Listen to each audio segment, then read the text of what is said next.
course, past start finish. Pretty wide open section, as you can see here.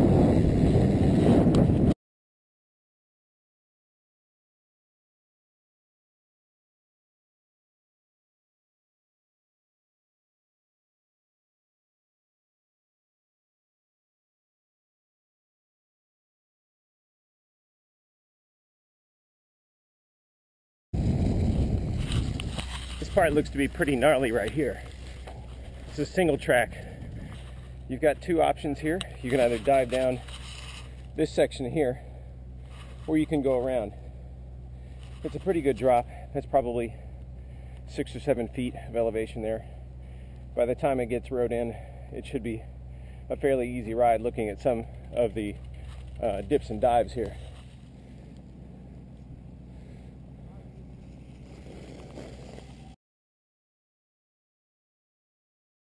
This was the section right before the finish of the Pan Ams last year.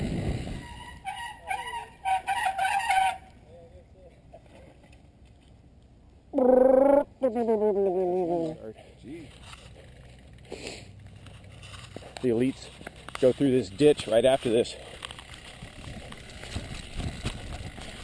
It's pretty stout but not unrideable, but if somebody unclips, you've got to run.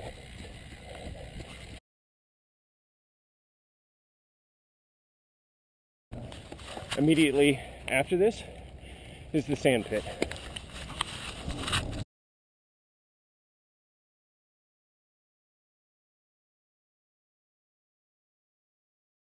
Pretty deep right at the moment. Little hard uphill ramp at the end. It'll be fine come race day.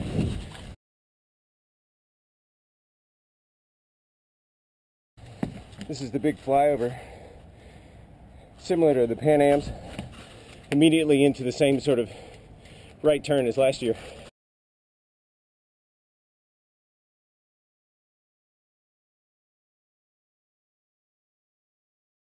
Pit's looking real good this year. There's no longer going to be a bike wash or an uncontained bike wash, so there shouldn't be any mud through here.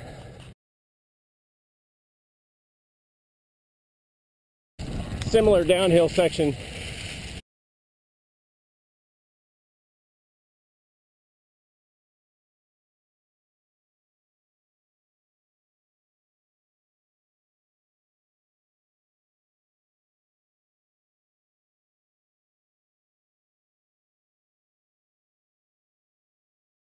Similar tiny little power climb here.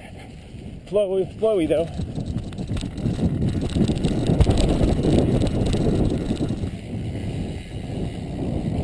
Approaching the run-up from last year.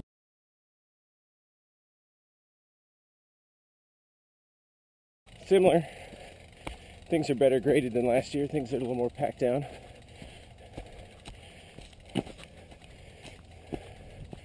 There's a UCI only section right here, right before we get to the off-camber.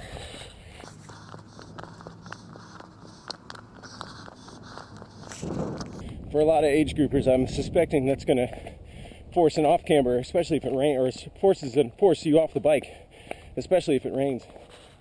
And then right into this. Come race day, expect some ruts, but right now it's looking pretty off-camber to me.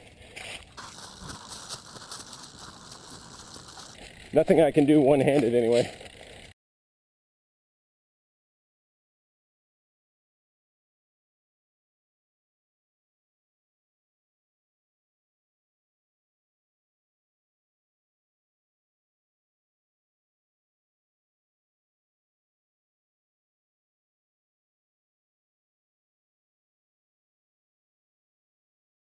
That should slow things down compared to last year, for sure.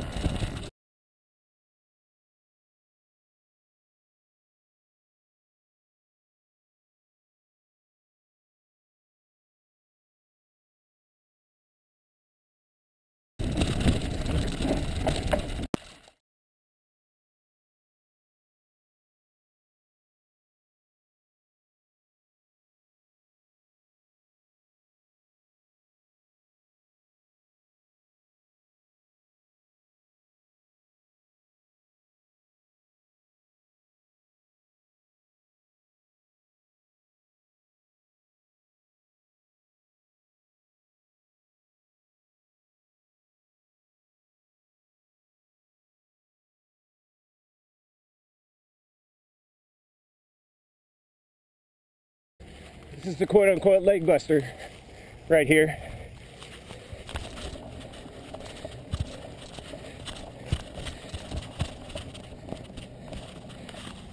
And on single speed, you bet it.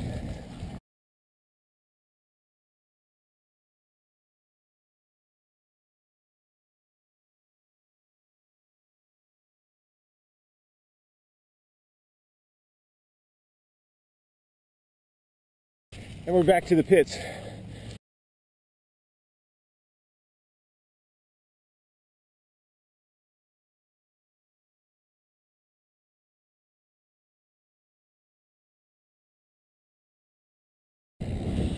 Ultimately, I think this is going to be tougher than last year. There's less flat, there's less place to catch your breath, and in the UCI races, they've replaced some of the flat tarmac sections where you could maybe catch your breath with off-cambers that are going to demand your attention coming up to the barriers right before the finish.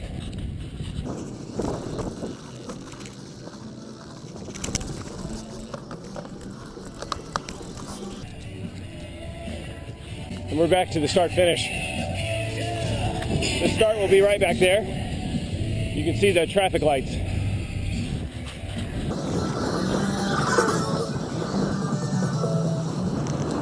You all figured out how to make a harder course out here, Murph. I didn't think it was possible. We can thank the brainchild of Keegan Schelling for this, dude. You bet.